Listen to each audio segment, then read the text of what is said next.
known as described as an isolated cell inside the frontal sinus. This isolated cell inside the frontal sinus. Otherwise, any cell like type 3 going above the 50% of the height of the frontal sinus is the type 4 cell. So this is the most difficult one. As with the endoscope, you can't access this cell very easily, and sometimes you need to have a long instruments like 120-degree debrider, the other latest gadgets which can take you high up to this. And if you can't, you have to drill the anterior wall of the frontal sinus, or you may have to do a modified latrops, or sometimes an open approach to remove this cell completely. Because unless this cell is not removed completely, there will be obstruction behind and persistent sinusitis. So this is type 4 cell. Now these were the anterior group of cells occupying the anterior part. Now the another group is the cells occupying the posterior part from behind and obliterating the frontal sinus outflow. Out of them, the simplest is the suprabular cell. We know the bulla is most of the time attached to the skull base. Sometimes bulla doesn't extend to the skull base, and there are a number of cells above it which compromise the posterior part of the frontal sinus drainage. Sometimes it's big and completely blocks the frontal sinus. So now the difference, unlike to the frontal cells, they are attached behind to the posterior wall. This is skull base, behind is the cranium. You can't go behind the cell. If you try to go behind, you'll enter the intracranial cavity. So this fact should be very, very clearly understood by means of a sagittal CT scan, that where the cell is attached, and one should not attempt going behind this cell, otherwise we may have an accidental intracranial entry. So to remove these cells, the anterior wall has to be punctured and cells should be removed in a piecemeal manner to remove it completely. Like this cell, you can't go behind it. You have to open the anterior wall and remove the cell completely to clear the frontal recess. So this, whether it is a frontal cell or a suprabular cell, it is best understood by the sagittal section of CT scan. That's why the 3-dimensional CT is imperative for a proper endoscopic sinus surgery procedure.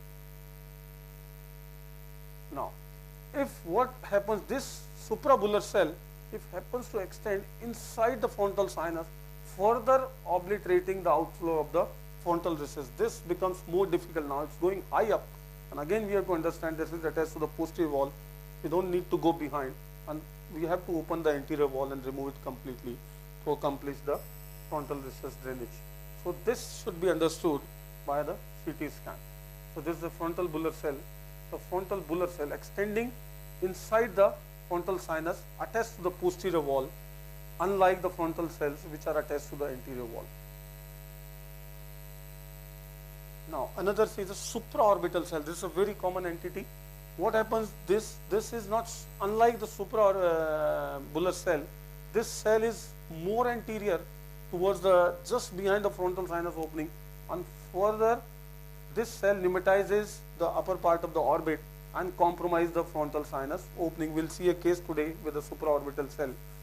This compromises the frontal sinus outflow by occupying the anterior part of the frontal sinus, and you can see on the CT scan how this compromises the frontal sinus. So this look on endoscopic picture, how does it look like? When you see the frontal sinus opening, you will see the two openings. So whenever there are two openings or any doubt of the frontal sinus, you have two guides. Number one, whichever is the medial opening is the true frontal sinus, and second is you palpate the beak of the frontal bone, and just underneath the beak, whichever cell is just underneath the beak is the frontal sinus. We will see in the live surgical session. So this is the supraorbital cell, looks like in a sagittal section and a coronal section. See the lateral cell, see this is the frontal sinus normal on the other side. This is the frontal sinus blocked laterally and posteriorly by the supraorbital cell, looking bigger than the frontal sinus proper. Another is the intersinus septal cell. See what happens. If you see this coronal picture, this line diagram, the frontal recess, opposite frontal recess would be here, and the medial part of the frontal recess drainage is occupied by a cell, that is intersinus septal cell, occupies the medial drainage of the frontal sinus. This cell opens in either of the frontal sinus, whichever, and see this is the intersinus cell. This is opening into this sinus and blocking the outflow of this sinus like this, and we need to understand and communicate this to the corresponding frontal sinus for a proper drainage of the frontal recess. Now, see the difference what we have discussed on the same coronal scan. This is the cell, what it can be, and this is the cell, what it can. These are two different cells, and you can't differentiate on a coronal scan 100%. To understand this fact, you can't differentiate whether it is an anterior group of cell or a posterior group of cell. So to understand this fact, if we have a sagittal reconstruction, see this is attached to the anterior wall, so it is a Kuhn type 3 cell, and this cell is attached to the posterior wall, so it's a frontobular cell. This is how the coronal slit is important to differentiate.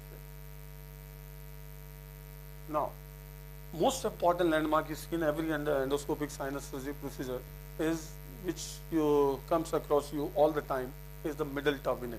Middle turbinate is a constant landmark and very important in the sense, see the middle turbinate, you can see on the any coronal CT scan, it has three portions, the first, second, third we'll see, and it divides, the second part divides the anterior from the posterior ethmoidal cells, and the way the middle turbinate is attached in 3 dimensions, it gives stability to this ethmoidal labyrinth. We'll see. See, the first part of the middle turbinate, what we see, this is the first part, this is attached in a sagittal plane. See the 3 parts. The first part, it is attached in a sagittal plane. Above, anteriorly, it is attached to the frontonasal process of maxilla, and posteriorly it goes high up and attached to the junction of the lateral and medial lamella of the cribriform. This is a very, very important bit we need to understand, as this middle part of the middle turbinate should be handled with caution. Any forceful manipulation to this portion of the middle turbinate can give rise to a distant CSF leak at the level of the cribriform plate. The second part of the middle turbinate lies in a coronal plane, and it goes laterally and attached to the lamina papyracea, known as basal lamella or ground lamella. On the third part of the middle turbinate, part behind, we'll see, goes behind and attached to the perpendicular plate of the palatine bone. So, and that lies in an axial portion. So, this middle turbinate is a 3-dimensional structure. See now on CT scan one by one. The first part of the middle turbinate attached to the cribriform, the lateral lamella and medial lamella attached to the junction of the lateral and medial lamella. The second part, see how it is turning to get attached laterally to the lamina papyracea and divides anterior. These are the anterior ethmoidal cells anterior to it, and are the posterior ethmoidal cell posterior and superior to it. And this is the third part of the middle turbinate attached to the perpendicular plate of the palatine bone in the posteriormost part in the roof of the choana. So this is the third part of the middle turbinate lying in the axial plane.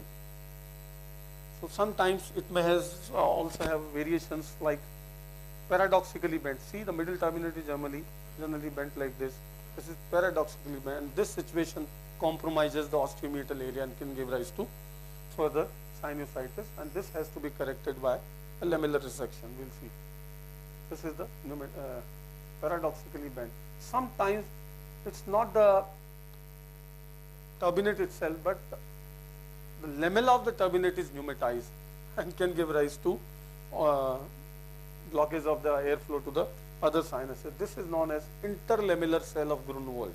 This is the pneumatization of the lamella of the middle turbinate, not the proper middle turbinate, which is known as concha bullosa. So, after the middle turbinate, the next structure behind is the superior turbinate. We can appreciate this is the posterior ethmoid area. See how the shape of the size of the orbit, the bigger cells. This is the superior turbinate, and how it is attached superiorly. It is attached superiorly to the roof of the posterior ethmoid. See how thick is the roof of the posterior ethmoid. Even if you handle this middle turbinate, cut or remove or pull it, it's not going to give any problem at the skull base. The skull base here is very, very thick as compared to the anterior ethmoidal skull base.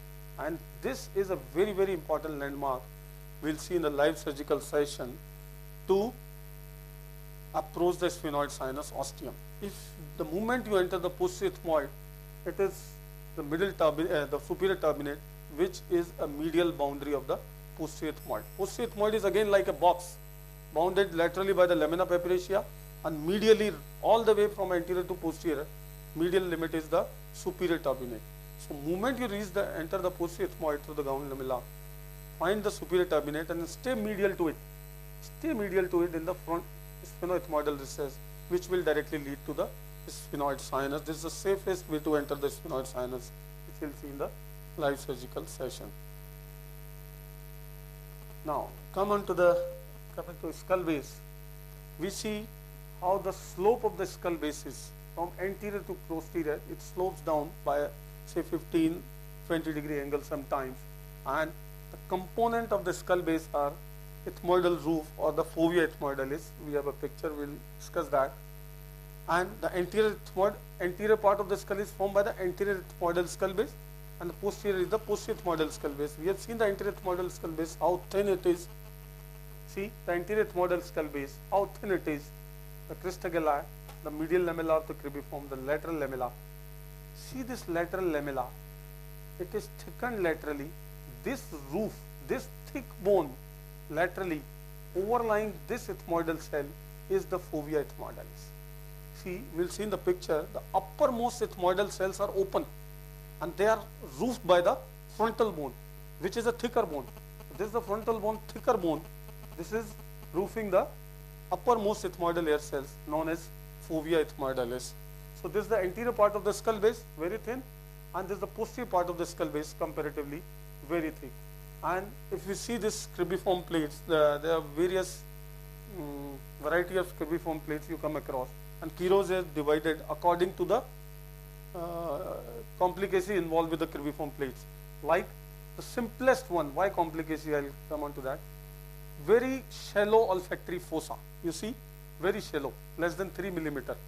So in this situation, if you work laterally in the frontal recess, there are less chances of coming in contact and hitting the lateral lamella of the cribriform. The lateral lamella is very small. This is the thinnest part of the skull base, the lateral lamella, particularly where the anterior ethmoidal artery perforates, 0.05 mm. So this lateral lamella has to be cautiously dealt with as you work in the frontal recess area. If your instruments hit the lateral lamella, you can get a CSF leak. And this is a very thin lamella covered by a single layer of dura inside. Even a slightest hit to the lateral lamella will give a CSF leak. So Quiro is divided into the shallow part, the type 1, where the lateral lamella is very small and less chances of hitting it. If it is deeper, more steep, if you are working in this area, you have more chances to hit the lateral lamella. This is type 2. And type 3, see, you are walking all the way here, you have a thin lamella medially, and there are more chances of hitting the lateral lamella. And this is Quiros type 3, and you have to be very, very cautious operating such cases.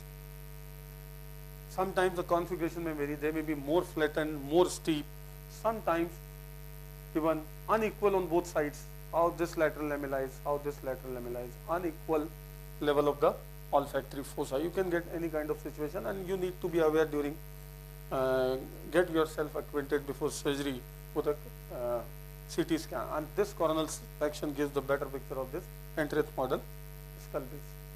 Now, this is fovea, what I was coming on to it. See the ethmoidal, this is ethmoidal bone. The ethmoidal bone consists of this perpendicular plate of the ethmoid forming the nasal septum in the midline, number of tier of cells, we see the ethmoidal cells, and laterally is the lamina papyracea. So the uppermost group of cells, you see this uppermost group of cells are open and they are roofed by the, this is the frontal bone, above by the frontal bone. So the roof of these uppermost cells is formed by the frontal bone known as fovea ethmoidalis. And there is the orbit. Just I'm not going into the detail, we have a case, live surgical, we'll discuss, but some points to discuss. The details of the orbit is best appreciated on an axial CT scan. That's the important thing I wanted to mention. You can see the medial rectus muscle, lateral rectus muscle, the optic nerve, and the important fact, the entire length of the lamina papyracea can be appreciated in detail with this axial sections. And see this important fact, anteriorly, this anterior posterior, this is the medial rectus, lamina papyracea, and there is a pad of fat in between. So whenever you cross the limit, the lamina papyracea anteriorly, you come across the fat. That's a warning sign that you have entered the orbit. But this warning sign is lost behind, and the moment you damage the lamina papyracea, you are in contact with the medial rectus muscle. So you have to be cautious about while working in the posterior ethmoid not to damage the lamina papyracea, as there is no pad of fat behind to protect you from hitting the medial rectus muscle. Now, one important thing discussed many a time as a matter of fear or concern for every endoscopic sinus surgeon is anterior ethmoidal artery. It's always a big fear. So what exactly is this and what is the fear? See, this artery can be appreciated very well in all the section, the axial, coronal, sagittal, but you should have a thin 0.5 mm section. And the typical location of this artery, see, this exits the orbit like a nipple, known as Kennedy's nipple. So it leaves the orbit in a canal, in a bony canal, and the typical site of leaving or exiting the orbit is this is the medial rectus muscle and this is the superior oblique muscle, and this leaves the orbit exactly at the confluence of the medial rectus and the superior oblique muscle to enter the paranasal sinuses in the roof of the anterior ethmoid. This is not always, sometimes it is hidden underneath the thick bone, sometimes very, very prominent. Whenever the skull base is more pneumatized, the chances of this artery running in the mesentery without the covering of the bone are very high. So this leaves the orbit and typically at the junction of the ethmoidal bone and the frontal bone. So once it leaves the orbit, it runs in the canal in the roof of the anterior ethmoid, we always see during sinus surgery, and this leaves the roof of the ethmoid to enter the lateral lamella of the cribriform plate. See the lateral lamella, to enter the olfactory fossa of the brain. So since it is a branch of ophthalmic artery, so it leaves the orbit. First part is intraorbital, then the sinus part through the paranasal sinuses, then the intracranial portion, it enters the cranium, then in the olfactory fossa it runs anteriorly in the sulcus, known as ethmoidal sulcus, and again comes back in the nasal cavity. See how many compartments it crosses during its course. So orbit, paranasal sinuses, intracranial, then comes in the anterior superior part of the nose again to supply the anterior superior part of the nasal cavity, and then leave the nasal cavity and come out to the dorsum of the nose underneath the nasal bones and comes out onto the dorsal surface between the nasal bone and the upper lateral cartilage. So this is the entire course of this artery, and we need to understand this to understand the complications involved with the damage to the anterior ethmoidal artery. So you can appreciate this artery very well like a canal leaving the orbit. This is the sinuses entering the fossa, and on an axial CT scan very well you can appreciate this, the crista galli. It leaves the orbit, enters the olfactory fossa, and then runs anteriorly here. It's moving, the screen is moving. And you can see even on a sagittal reconstruction picture, the anterior ethmoidal artery, though not very clear, but in coronal very clear. Similarly, the posterior ethmoidal artery, you don't generally appreciate the posterior ethmoidal artery very clear, as the posterior ethmoidal skull base is very, very thick. But yes, on 0.5 mm section, and sometimes when it is very prominent, or in the rare situation in mesentery, you can appreciate this, like leaving the orbit and entering the cranial cavity. This is the posterior ethmoidal artery. The only concern with this artery, I think Dr. Haldipur is going to discuss in detail in the coming lecture about the bleeding in arteries. He has some interesting videos of the bleeding in ethmoidal arteries he is going to show. Now, going further behind is the sphenoid sinus. See how complicated this sphenoid sinus is, or the sphenoid bone is. The sphenoid sinus is nowadays the gateway to the endonasal skull base surgery. This is the gateway. All the anterior skull base approaches are through the sphenoid sinus. So this sinus is required to be perfectly understood, the anatomy and its relationship. Dr. Pankaj Gupta is our guest today. He is a neurosurgeon. He has come. He is with us now. So we have a lot of skull base cases and neurosurgeon with us, and I hope he is going to have the tough time. Number of questions today in the live surgical session. So this is the sphenoid sinus. If we see the anatomy, this is the proper sphenoid bone with the sinus inside. It has two wings, the greater wings, the lesser wing. Two processes. These are the pterygoid processes with two plates, the medial and lateral pterygoid plates. This is the entire sphenoid bone. and see the intricate anatomy of the sphenoid.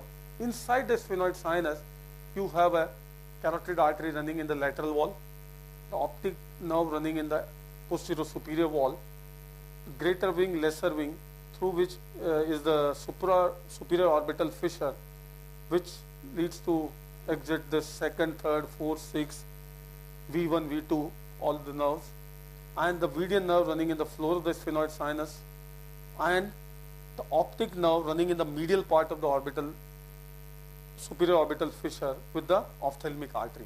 So this is all important structures, all the tigers hidden and passing through the sphenoid bone. So we need to understand this anatomy in detail and be aware of by imaging, by CT scan or MRI, while going to any endonasal skull-based procedure. If you see the sphenoid sinus on a coronal CT, see, this is the prominence of the carotid artery here. This in the floor is the opening of the median nerve. Here, this is the lateral isthmus. This is the median nerve. This is the V2, the maxillary nerve, the foramen rotundum. Carotid artery is the clinoid process, the pneumatized. This is the optic nerve in the superior part. So, carotid artery here, optic nerve here, and there are many times anatomical variations, sometimes dehiscent, exposed, bulging, so many. So we need to understand before any skull-based procedure this anatomy, and there could be many anatomical variations like pneumatization. Sometimes it is so less pneumatized, sometimes even less than this, like a pit. This is known as conchal variety. Sometimes it is moderately pneumatized, and see, in the less pneumatized, the sella is far behind, and to approach the sella you really have to drill a lot of bone. Sometimes it is approaching the pneumatization, approaching up to the sella, known as sellar variety. This is conchal variety, sellar variety, and sometimes fully pneumatized and sella bulging into the roof of the sphenoid sinus is the most favorable one for the skull-based approaches. The moment you enter the sphenoid, the sella is directly in your approach. So, this is important to understand in skull-based approaches. Like if you have a skull-based case, the pituitary, meningioma, or craniopharyngioma, or further intracranial posterior fossa tumor, if the sphenoid is not pneumatized, the case is not a suitable case for the endonasal approach, and this has to be approached by some transcranial approach. Another variation, sometimes the sinus is too pneumatized. So the surrounding all structures we have seen in this line diagram are now in the walls of the sphenoid sinus.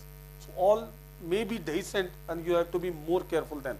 Like the median nerve, maxillary artery, the carotid may be dehiscent, the optic nerve may be dehiscent.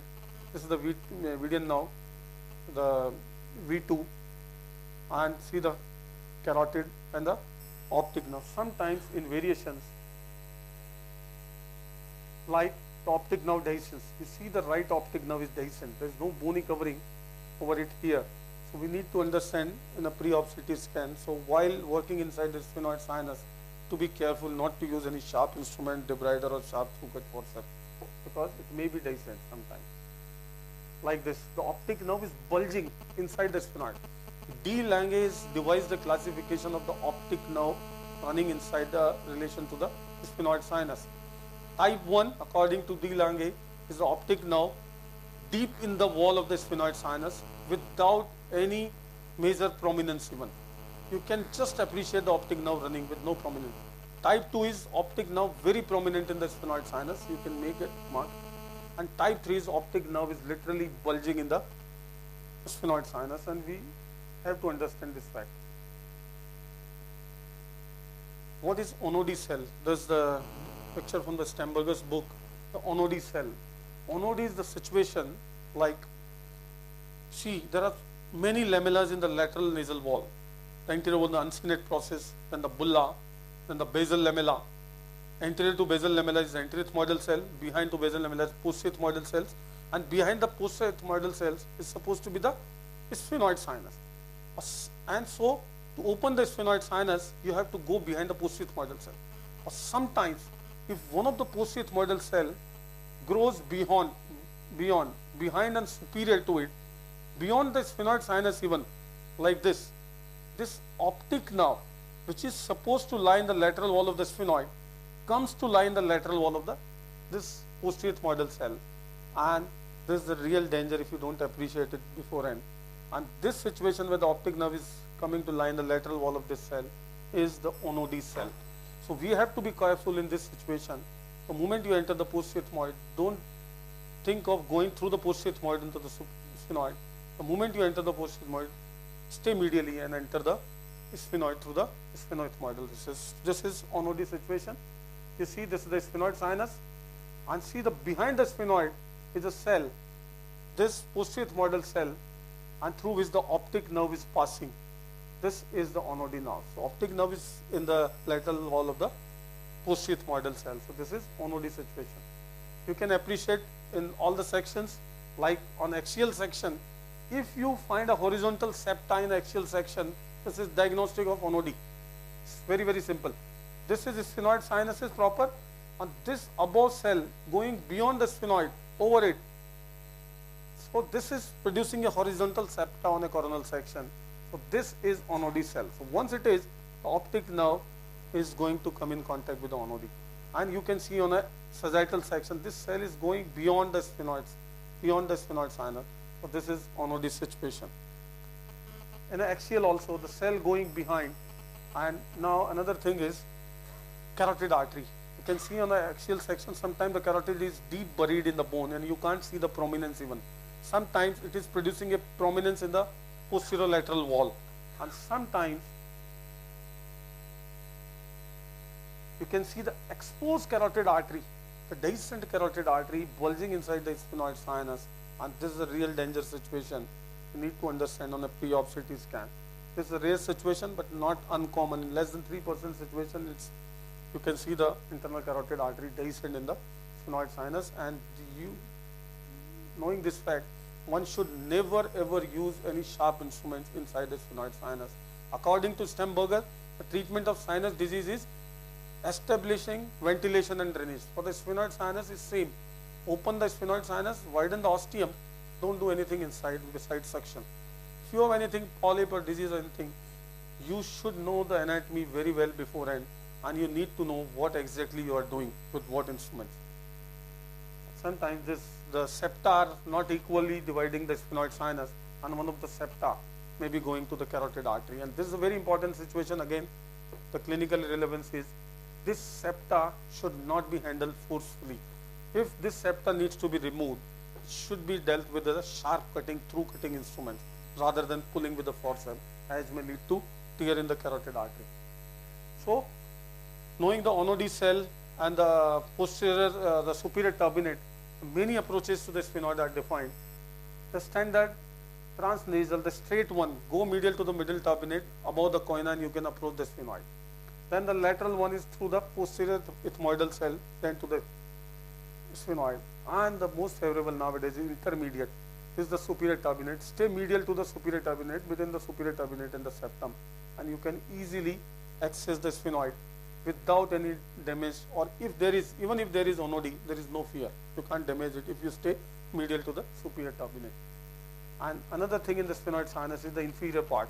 There's a part of the sphenopalatine artery, the posterior wall branch of the sphenopalatine, known as nasoseptal branch, runs in the floor of the sphenoid sinus. If you widen it too much inferiorly, you may damage this branch and come across the bleeding. So it's not a concern, you can cauterize it and deal with it. But this is a very important branch for a Hadad flap. Two Argentinian surgeons have devised the flap, which has now become a workhorse for the skull base reconstruction. Any kind of skull base defect, we have repaired up to 7 centimeter skull base defect through and through from anterior ethmoid to sphenoid very well with the vascularized nasal septal flap. Entire nasal septum mucoperiosteum on one side can be elevated based on this artery behind, known as Hadad flap, and this vascularized flap can be placed for any skull base defect. So this, like PMMC as a workhorse for head and neck surgery, the nasal septal or the Hadad flap is a workhorse for skull base reconstruction. So now I think we're coming to the end. Lastly, you can see on the axial section, in the axial sections behind, as we have seen, the superior orbital fissure, and just one section above is the optic foramen. You can see the anatomy here and the relationship of the disease to these structures. And in short, the nasolacrimal system.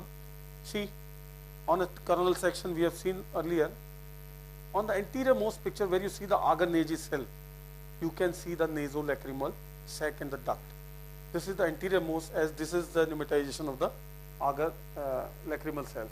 So this nasolacrimal system, if you see, starts with the canaliculi, common canaliculi, and the sac and the nasolacrimal duct. This has 13 walls in the entire system. All these are named by the different surgeons. Many of them, I don't know the entire 13. Common, we know the valve of Hessner, valve of Boschler, valve of Pohl, valve of Rosenmuller, valve of Telfer, and all. So many valves in this system. And if we see this video, we commonly